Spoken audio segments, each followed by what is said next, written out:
Городская избирательная комиссия провела брифинг по итогам выдвижения кандидатов в депутаты Сухумского городского собрания. По словам председателя избиркома, кандидаты инициативной группы успели подать необходимые документы в установленные сроки. Члены комиссии проверили их и подготовили удостоверение кандидатов. Комиссия занималась проверками всех документов параллельно вместе с сдачей. И вчера мы зарегистрировали всех кандидатов. Вы видите, на столе у меня есть удостоверение уже готовые кандидатов, которые мы сегодня будем раздавать. Среди 41 зарегистрированного кандидата 3 представляют партию Амцахара, остальные – самовыдвиженцы. 15 из кандидатов – депутаты 7-го созыва и повторно выдвинули свои кандидатуры. Из политических партий в городе Сухум по городскому собранию выставилась только партия Амцахара, представила 3 человека. Это Квася Джони, Казанджиев Али и Ямич Байнал.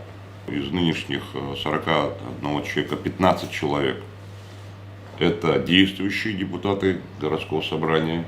Джапуа также рассказал о том, почему избирательная комиссия настояла на теледебатах с участием кандидатов в депутаты Сухумского городского собрания. Планируется, что все 19 округов могут иметь возможность, кандидаты по этим округам смогут иметь возможность обратиться к своим избирателям со своими программами.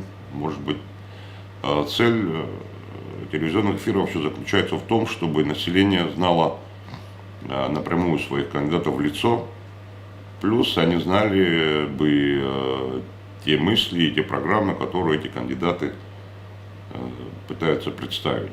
Глава избиркома отметил, что агитационная кампания продлится 20 дней. В ее ходе претенденты по всем 19 округам получат возможность лично обратиться к избирателям и рассказать о своих предвыборных планах. Марианна Котова, Евгений Сильченко, Абаза ТВ.